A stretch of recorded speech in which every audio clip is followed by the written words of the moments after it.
Hello दोस्तों, नमस्कार। मेरा नाम है संदीप और आप सभी का वेलकम है नथिंग इम्पॉसिबल के यूट्यूब चैनल पर। आशा करता हूं और उम्मीद करता हूं आप सभी बहुत ही अच्छे होंगे और आप सभी की प्रिपरेशन भी बहुत ही अच्छे तरीके से चल रही होगी। तो फ्रेंड्स, आज के इस वीडियो में हम लोग यूजीसी नेट फर्स्ट पेपर में एग्ज़ाम 2022 और 23 के पॉइंट ऑफ व्यू से, इसके साथ ही साथ करंट टाइम में जो आपका एग्ज़ाम चल रहा है उसके भी पॉइंट ऑफ व्यू से, रीडिंग कॉम्प्रिहेंशन वाले यूनिट से, जो कि हमारा पेपर 1 का एक यूनिट है, इससे 2021 में जो क्वेश्चन पूछा गया था उसको हम यहाँ पर कवर करने वाले हैं। आप सभी को पता है कि रीडिंग कॉम्प्रिहेंशन में एक गद्यांश जो है, पैराग्राफ आपको बड़ा सा दिया जाता है और उससे संबंधित 5 प्रश्न आपसे एग्जाम में पूछ लिए जाते हैं। तो ये जो क्वेश्चन मैं अभी आपको कराने वाला हूँ ये 2021 का क्वेश्चन है और इससे आपको ये आइडिया लग जाएगा कि 2022 में यहाँ पर रीडिंग कॉम्प्रिहेंशन से किस प्रकार का क्वेश्चन का लेवल रहने वाला है और किस तरीके से सॉल्व कर सकते हैं, ये भी मैं बताता हुआ चलूँगा कि इस प्रकार के प्रश्नों को कैसे सॉल्व करें। क्योंकि ये 5 प्रश्न बहुत ही थोड़ा सा अगर अच्छे से आप दिमाग लगा के सॉल्व करते हैं तो 10 नंबर यहाँ से आपको बहुत आसानी के साथ मिल जाते हैं और 10 नंबर काफ़ी ज़्यादा मायने रखता है नेट या जेआरएफ क्रैक करने के लिए। तो उम्मीद है कि आप सभी वीडियो को स्टार्टिंग से लेके एंड तक देखेंगे ताकि सारे क्वेश्चन आपको अच्छे तरीके से क्लियर हो जाए। और कोई डाउट भी होता है, एग्जाम रिलेटेड भी कोई क्वेरी है, तो आप कमेंट बॉक्स में निसंकोच पूछ सकते हैं। चलिए फ्रेंड, वीडियो को स्टार्ट करते हैं। आप यहाँ पर स्क्रीन पे देख पा रहे होंगे कि आपको एक पैराग्राफ दिखाई दे रहा होगा, एक गद्यांश इतना बड़ा सा, और इसके साथ ही साथ यहाँ पर ऐसे ही क्वेश्चन आपसे पूछा जाएगा। सिंपली आपको एक निर्देश यहाँ पर दिया जाएगा और प्रश्न संख्या 1 से लेकर 5 तक जो है निम्नलिखित गद्यांशों को पढ़िए और प्रश्नों के उत्तर दीजिए। यानी कि प्रश्न संख्या 1 से लेकर 5 तक के प्रश्नों का उत्तर देना है। लेकिन कैसे देना है? ये जो गद्यांश आपको यहाँ पर दिख रहा है, सामने दिया गया है, इसको पढ़कर देना है। अब देखिए, ये क्वेश्चन जैसा कि यूजीसी नेट दिसंबर 2021 में पूछा गया है, तो खास बात जो है मैं बताता हूँ आपको। देखिए, यहाँ पर होता क्या है कि जब आप पेपर देते हैं ऑनलाइन तो वहाँ पर ये जो पैराग्राफ होता है, ये गद्यांश होता है, एक बार में पूरे स्क्रीन पे शो नहीं होता, जिससे आपको स्क्रॉल करके नीचे करके जो है इसे पढ़ना होता है, तो काफ़ी ज़्यादा दिक्कत होता है। लेकिन मैंने प्रयास किया है कि पूरे पैराग्राफ में या पूरे गद्यांश में जितना भी टेक्स्ट या तथ्य लिखा गया है उनको एक ही स्क्रीन पे, इसके साथ ही साथ साइड में यहाँ पर आपको क्वेश्चन भी देखने को मिल जाएगा, वैसे ही मैं कराऊंगा ताकि आपको काफ़ी ज़्यादा आसानी हो। लेकिन एग्जाम में जो है कंप्यूटर पे ऐसे नहीं मिलता है, आपको थोड़ा सा स्क्रॉल करके साइड भी करना पड़ेगा, स्क्रॉल करके डाउन भी करना होगा, तब जाकर पूरा पैराग्राफ या गद्यांश आपको देखने को मिल जाएगा। तो इत्मीनान से आपको इस क्वेश्चन को सॉल्व करना होता है। थोड़ा सा भी अगर जल्दबाजी करेंगे तो ये क्वेश्चन आपका गलत हो जाएगा, क्योंकि यहाँ से 5 क्वेश्चन आपसे पूछे जाते हैं। इस पूरे पैराग्राफ या पूरे गद्यांश से जो है आपसे 5 प्रश्न पूछ लिए जाएंगे। एक बात और आपको याद रखना है कि यहाँ पर डायरेक्ट आंसर आपको नहीं मिलेगा। जैसे कि छोटी क्लासों में हमने देखा था कि वहाँ पर एक पैराग्राफ या गद्यांश दिया जाता था और 3-4 क्वेश्चन उससे संबंधित पूछ ले जाते थे हमारे एग्जाम में, लेकिन उसके आंसर डायरेक्ट जो है उस गद्यांश में मिल जाते थे।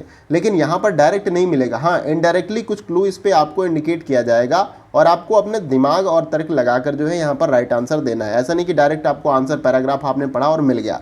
तो इसके लिए ज़्यादा से ज़्यादा आप रीडिंग कॉम्प्रिहेंशन के क्वेश्चन की प्रैक्टिस करेंगे तो यहाँ पर ये जो 5 प्रश्न आते हैं या एक जो रीडिंग कॉम्प्रिहेंशन का क्वेश्चन आता है जिसमें 5 प्रश्न पूछे जाते हैं, इनको बड़ा आसानी के साथ आप बना लोगे अगर आप कम से कम 10 से 20 बार अच्छे तरीके से प्रैक्टिस कर लेते हैं डिफरेंट टाइप के रीडिंग कॉम्प्रिहेंशन के क्वेश्चन की। तो उम्मीद करता हूँ ये जो पॉइंट्स मैंने बताया इसको सॉल्व करने के लिए वो आपको अच्छे तरीके से क्लियर हो गया होगा। अब चलिए एक एक करके इस क्वेश्चन को हम सॉल्व करते हैं।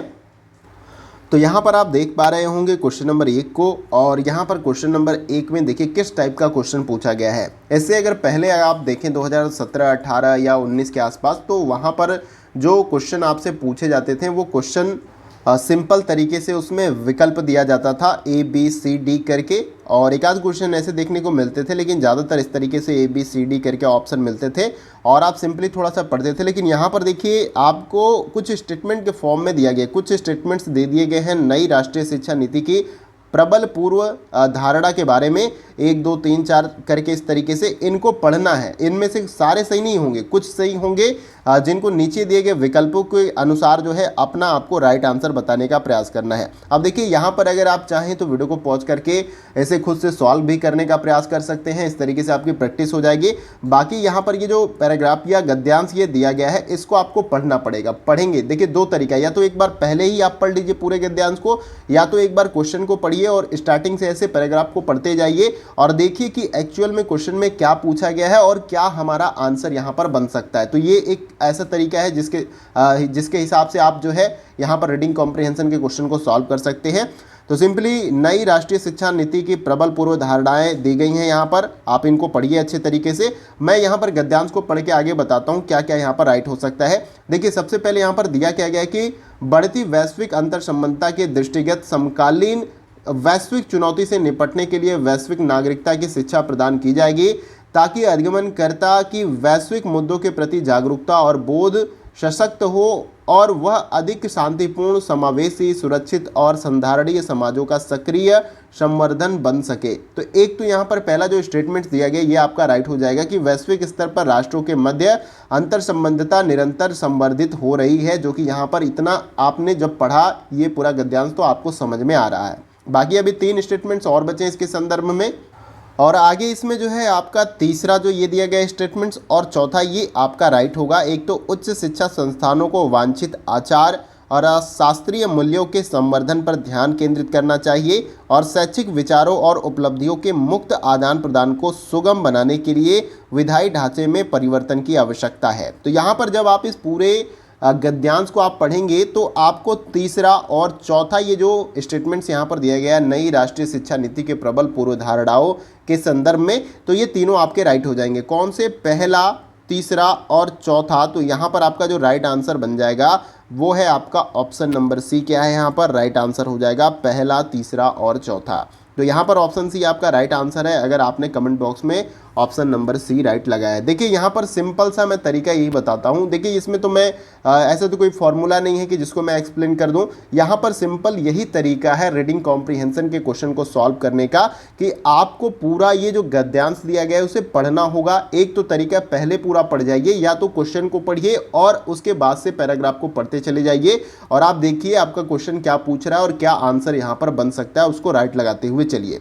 और ये ज़्यादा से ज़्यादा आप प्रैक्टिस करोगे तभी ऐसे क्वेश्चन आप आसानी के साथ बना पाओगे। और इसमें कोई कहेगा कि नहीं a+b का होल स्क्वायर या a+b का होल क्यूब, इस तरीके कोई फॉर्मूला यहाँ पर नहीं लगता। इसमें आपको प्रैक्टिस करनी पड़ेगी, आपको खुद से थोड़ी मेहनत करनी पड़ेगी, ये आपको याद रखना है। और ये क्वेश्चन इंपॉर्टेंट है और ऐसे क्वेश्चन आपको 2022 में देखने को मिलेंगे। लेवल जो है ईजी नहीं रहने वाला है रीडिंग कॉम्प्रिहेंशन का इस बार, ये आपको याद रखना है। तो यहाँ पर ये क्वेश्चन आपको अच्छे तरीके से समझ लेना है। आइए अगला क्वेश्चन देखते हैं। अगला क्वेश्चन देखने से पहले अगर आप यूजीसी नेट की प्रॉपर वे में तैयारी करना चाहते हैं और आपका सब्जेक्ट इंग्लिश है तो यहाँ पर IFAS इंस्टीट्यूट के तरफ से जो है कोर्स जो है लाया गया है और ये कोर्स जो है आपका 25 जुलाई 2022 से स्टार्ट हो रहा है और आप इसमें एनरोल होके अपनी तैयारी जो है बेहतर कर सकते हैं। अगर आपका इंग्लिश सब्जेक्ट है तो आप जरूर ज्वाइन करें। इसके साथ ही साथ इस इंस्टीट्यूट के तरफ से जो है आपको मनी बैक गारंटी मिलती है, यानी कि इस इंस्टीट्यूट से जुड़ के जब आप प्रिपरेशन करते हैं और आप अगर नेट या JRF क्लियर करते हैं तो आपकी पूरी फीस जो है यहाँ पर रिफंड हो जाएगी, मनी बैक गारंटी आपको मिलती है। इसके साथ ही साथ अधिक जानकारी आपको चाहिए तो यहाँ पर ये कॉन्टैक्ट नंबर दिया गया है, इस कॉन्टैक्ट नंबर का इस्तेमाल करके आप अधिक जानकारी प्राप्त कर सकते हैं। अगला क्वेश्चन हमारा है क्वेश्चन नंबर 2। देखिए यहाँ पर इस गद्यांश से ये दूसरा क्वेश्चन हमसे पूछा जा रहा है और ये क्वेश्चन भी आपका कथन के फॉर्म में है, तो आप क्वेश्चन देख पा रहे होंगे कि क्वेश्चन का लेवल किस प्रकार का है। क्वेश्चन सिंपल वे में आपसे नहीं पूछा जा रहा है कि एक क्वेश्चन यहाँ पर दिया गया और 4 विकल्प ABCD करके दिया जा रहा है, उस तरीके से क्वेश्चन नहीं है। क्वेश्चन का लेवल एक अलग लेवल का है। 2019, 18, 17, 20 में भी इवन देख लीजिएगा क्वेश्चन आपसे थोड़ा सा सिंपल वे में रीडिंग कॉम्प्रिहेंशन में पूछा गया है, लेकिन यहाँ पर क्वेश्चन का लेवल थोड़ा सा इंक्रीज किया गया है।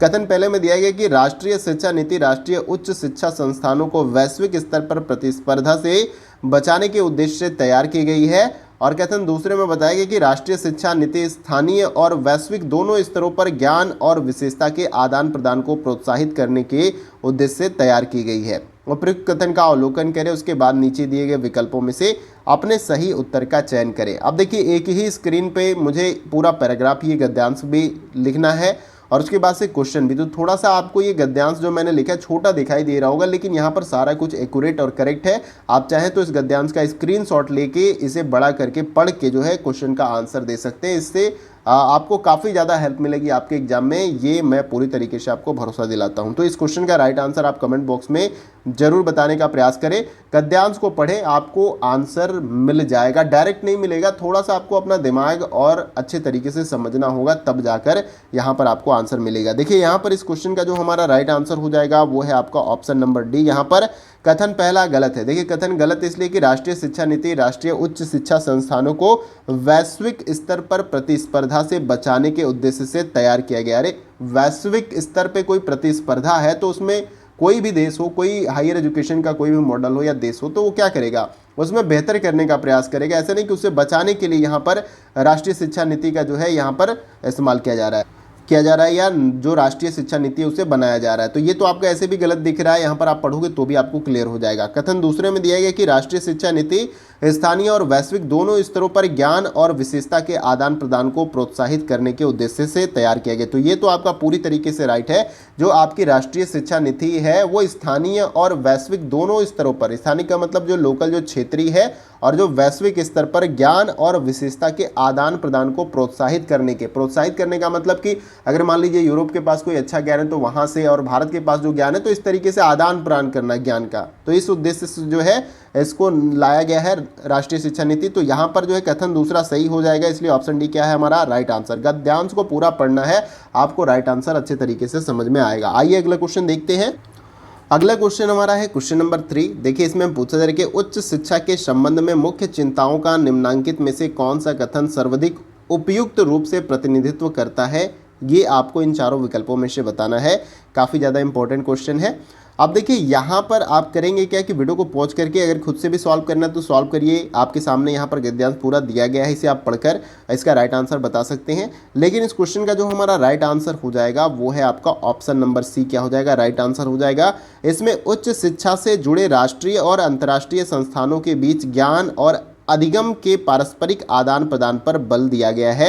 ये आपको याद रखना, उच्च शिक्षा के संबंध में। अब ये जितना भी ये गद्यांश आपको दिया गया है वो हायर एजुकेशन से रिलेटेड ये गद्यांश आपका है, और इसी के संदर्भ में ये क्वेश्चन पूछा गया है कि उच्च शिक्षा के संबंध में मुख्य चिंताओं का निम्नांकित कथन में से, यानी जितने भी ये कथन दिए गए हैं उसमें से उपयुक्त रूप से प्रतिनिधित्व कौन करता है उच्च शिक्षा के संबंध में, ये आपको याद रखना है। तो इसमें उच्च शिक्षा से जुड़े राष्ट्रीय और अंतर्राष्ट्रीय संस्थानों के बीच ज्ञान और अधिगम के पारस्परिक आदान प्रदान पर बल दिया गया है। इसी चिंता पे जो विशेषकर जो है प्रतिनिधित्व किया गया है। जैसे कि यहाँ पर देख सकते हैं, उच्च स्तरीय विदेशी संस्थान के साथ अनुसंधान, प्रशिक्षण, सहयोग और संकाय विद्यार्थी आदान प्रदान किया जाएगा तथा अन्य देशों के साथ परस्पर लाभकारी और प्रासंगिक समझौते ज्ञापनों पर हस्ताक्षर किए जाएंगे। तो यहाँ से आपको ये लग रहा है कि नहीं कि अंतर्राष्ट्रीय संस्थानों के बीच जितने भी विश्वविद्यालय हैं अंतर्राष्ट्रीय स्तर पर, चाहे अपने देश के विश्वविद्यालय हैं चाहे दूसरे देश के, उसके बीच में परस्पर रूप से ज्ञान का आदान प्रदान, अधिगम का आदान प्रदान जो है किया जाएगा। तो ये आपका ऑप्शन सी क्या हो जाएगा, राइट आंसर हो जाएगा। थोड़ा इत्मीनान से आप रख के सॉल्व करिएगा। इसमें कोई कहता है मैं फार्मूला बता रहा हूँ इस तरीके से रीडिंग कॉम्प्रिहेंशन सॉल्व हो जाएगा, नहीं। जितना आप प्रैक्टिस करोगे जितना अच्छे तरीके से, उतना ही ज़्यादा एक्यूरेट आपका आंसर होता चला जाएगा रीडिंग कॉम्प्रिहेंशन में। आइए अगला क्वेश्चन देखते हैं। अब देखिए अगला क्वेश्चन हमारा है क्वेश्चन नंबर 4। इसमें पूछा जा रहा है कि उच्च शिक्षा संस्थानों में समग्र शिक्षा का उद्देश्य क्या है। तो जैसे कि उच्च शिक्षा संस्थान के संदर्भ में या हायर एजुकेशन के संदर्भ में ये गद्यांश है, तो पूछा जा रहा है कि उच्च शिक्षा संस्थानों में समग्र शिक्षा का उद्देश्य क्या है, उसके संदर्भ में कुछ यहाँ पर आपको स्टेटमेंट्स दिए गए हैं और नीचे दिए गए विकल्पों के अनुसार, यानी इन चारों में से ही आपको अपना राइट आंसर बताने का प्रयास करना है। अब देखिए इस क्वेश्चन का जो हमारा राइट, आप तो वीडियो को पॉज करिए और कमेंट बॉक्स में राइट आंसर बताइए। मैं तो आपको क्वेश्चन करा रहा हूँ यहाँ पर, तो मैं कम समय में सोचूंगा कि ये सारा क्वेश्चन कंप्लीट हो जाए, लेकिन आपको ईमानदारी से यहाँ पर इसको अटेम्प्ट करते हुए चलना है। पैराग्राफ ये जो गद्यांश है छोटे में दिख रहा है, लेकिन इसे आप स्क्रीनशॉट लेके बड़े में देख सकते हैं। सबसे बड़ी बात यह है कि मैंने एक ही स्क्रीन पे आपको क्वेश्चन भी प्रोवाइड कर दिया है और पूरा गद्यांश भी प्रोवाइड कर दिया है। जबकि एग्जाम हॉल में अगर आप जाओगे, कंप्यूटर पे बैठोगे, तो वहां पर एक ही स्क्रीन पे आपको पूरा गद्यांश नहीं दिखाई देगा। आपको स्क्रॉल डाउन करना पड़ेगा नीचे भी और साइड में, तब जाकर पूरा जो है आपको गद्यांश दिखेगा। और क्वेश्चन भी कोई बड़ा बड़ा होता है तो उसके लिए भी स्क्रॉल डाउन करना पड़ता है। तो ये एक सबसे बड़ी समस्या है। तो फिलहाल में यहाँ पर तो एक ही स्क्रीन पे सारा कुछ दिखाई दे रहा है, तो आप इसे जरूर सॉल्व करके राइट आंसर बताएं। देखिए यहाँ पर इस क्वेश्चन का जो हमारा राइट आंसर हो जाएगा, तो इसमें एक तो पहला आपका राइट हो जाएगा यहाँ पर विभिन्न उच्च शिक्षा संस्थानों में अनुसंधानकर्ताओं और संकल के साथ जो है अनुसंधान प्रशिक्षुता, और उसके बाद से जो नेक्स्ट आपका राइट हो जाएगा इसमें, वो तीसरा आपका हो जाएगा। जिसमें बताया गया है कि स्थानीय स्तर पर प्रशिक्षुता हेतु अवसर उपलब्ध कराना। तो ये 2 उच्च शिक्षा संस्थानों में समग्र शिक्षा का उद्देश्य है अगर आप इस पूरे गद्यांश को पढ़ते हैं, जो कि यहाँ पर आपको ऑप्शन बी में मिल जाएगा और ये आपका राइट आंसर हो जाएगा। आप पढ़िएगा गद्यांश, आपको यही राइट आंसर अच्छे तरीके से समझ में आएगा। तो यहाँ पर अगर आपने option B right answer comment box में बताया तो ये आपका राइट आंसर हो जाएगा। आइए अगला क्वेश्चन देखते हैं। अगला क्वेश्चन हमारा है क्वेश्चन नंबर 5। देखिए नीचे 2 कथन दिए गए हैं, ये भी कथन वाला क्वेश्चन है। कथन पहले में दिया गया कि राष्ट्रीय शिक्षा नीति में अधिगम की अभिकल्पना सहिष्णुता समावेशन संधारणीय के मूल्यों की समावेशी प्रक्रिया के रूप में की गई है। कथन दूसरा, राष्ट्रीय शिक्षा नीति में अधिगमनकर्ता की व्यवसायों और उद्योगों में नियोजनीयता पर बल दिया गया है। अब देखिए यहाँ पर इन दोनों कथन को अच्छे तरीके से पढ़ना है, उसके बाद से ही इन चारों विकल्पों में से आपको राइट आंसर बताने का प्रयास करना है। अब देखिए इस क्वेश्चन का जो हमारा राइट आंसर हो जाएगा वो है आपका ऑप्शन नंबर 1, कथन पहला और कथन दूसरा आपका सही हो जाएगा। अब सिंपली मैं बता देता हूँ, स्टार्टिंग से लेके जैसे कि यहाँ से आपका ये पैराग्राफ स्टार्ट होता है और आपको सिंपली जो है कहाँ तक पढ़ना है, यहाँ तक पढ़ना है और आपको दोनों स्टेटमेंट्स आपको राइट समझ में आ जाएंगे। एक तो देखिए दिया गया कि बढ़ती वैश्विक अंतर संबंधता के दृष्टिगत समकालीन वैश्विक चुनौतियों से निपटने के लिए वैश्विक नागरिकता की शिक्षा प्रदान की जाएगी। इसको याद रखना है ताकि अधिगमनकर्ता को वैश्विक मुद्दों के प्रति जागरूकता और बोध सशक्त हो और वह अधिक शांतिपूर्ण समावेशी सुरक्षित और संधारणीय समाजों में जो है सक्रिय संवर्धन बन सके और समग्र शिक्षा के अंग के रूप में समस्त उच्च शिक्षा संस्थानों के विद्यार्थियों को स्थानीय उद्योग व्यवसायों कलाकारों शिल्पियों आदि से प्रशिक्षित के अवसर के साथ साथ उनके अनेक जो है उनके अनेक नहीं, ये अपने हैं, ठीक है, अपने अथवा अन्य उच्च शिक्षा संस्थानों अनुसंधान संस्थानों और संकायों और अनुसंधानकर्ताओं के साथ अनुसंधान प्रशिक्षित के अवसर प्रदान किए जाएंगे। ताकि यहाँ पर ये सारा यहाँ से लेके आपको यहाँ तक पढ़ना, मैं तो पढ़ के बता रहा हूँ इसलिए समय ज़्यादा लग रहा है, लेकिन अगर आप यहाँ से लेके जहाँ तक मैंने ऐसे अंडरलाइन किया इसको पढ़ेंगे तो आपको ये कथन पहला और कथन दूसरा राइट एकदम समझ में आ जाएगा। तो यहाँ पर ये 5 क्वेश्चन पूरी तरीके से कंप्लीट होते हैं। उम्मीद करता हूँ ये वीडियो आप सभी के लिए काफ़ी ज़्यादा हेल्पफुल होगा। थोड़ा सा समय मैंने ज़्यादा ले लिया, लेकिन यहाँ पर आपको क्वेश्चन का लेवल ये तो समझ में आ रहा होगा कि 2021 का जब ये लेवल है तो 2022 में क्वेश्चन का क्या लेवल होने वाला है। और जब 2019, 17, 20 में अगर आप देखोगे तो क्वेश्चन अल्फ़ाबेट जो ABCD इस तरीके से करके छोटे छोटे विकल्पों के रूप में आपसे क्वेश्चन पूछ लिए जाते थे, लेकिन यहाँ पर आपके माइंड को और अच्छे तरीके से चेक करने के लिए क्वेश्चन का लेवल स्टेटमेंट्स के फॉर्म में कंक्लूजन थोड़ा सा आप दिमाग ज़्यादा अपना लगाओ, इस तरीके से क्वेश्चन बना दिया गया है। तो ज़्यादा से ज़्यादा जब प्रैक्टिस करेंगे इस तरीके के क्वेश्चन के तो आप इन क्वेश्चन को बहुत आसानी के साथ बना पाएंगे। इसके साथ ही साथ इस वीडियो से रिलेटेड अगर आपकी कोई क्वेरी है, कुछ समझ में नहीं आता है तो आप कमेंट बॉक्स में जरूर पूछिएगा। मेरा मकसद था कि आपको 2021 का जो इंपॉर्टेंट क्वेश्चन है रीडिंग कॉम्प्रिहेंशन का वो मैं प्रोवाइड कर दूं ताकि आपको ये पता चल जाए कि लेवल क्या था 2021 का और 2022 में क्या होने वाला है। तो वीडियो कहीं से भी अच्छा लगे तो वीडियो को लाइक करके हमें अप्रिशिएट कर सकते हैं। आपके एक लाइक करने से हमें काफ़ी ज़्यादा मोटिवेशन मिलता है और जो आप सभी के लिए इंपॉर्टेंट कंटेंट होता है वही हम आपको प्रोवाइड करने का प्रयास करते हैं ताकि आपको अपना एग्जाम क्रैक करने में ज़्यादा से ज़्यादा हेल्प मिल सके। तो लाइक करके हमें अप्रिशिएट जरूर करें और वीडियो को शेयर करके मैक्सिमम दोस्तों की भी हेल्प आप यहाँ पर कर सकते हैं। और चैनल पर अगर आप नए हैं तो सब्सक्राइब करिए और उसके बगल में ये बेल आइकन का बटन है उसको आप प्रेस कर सकते हैं न्यू वीडियो की नोटिफिकेशन को पाने के लिए। तो फ्रेंड्स आज के वीडियो में बस इतना ही, फिर मिलते हैं अगले वीडियो में कुछ और महत्वपूर्ण प्रश्नों के साथ। तब तक के लिए जय हिंद, जय भारत।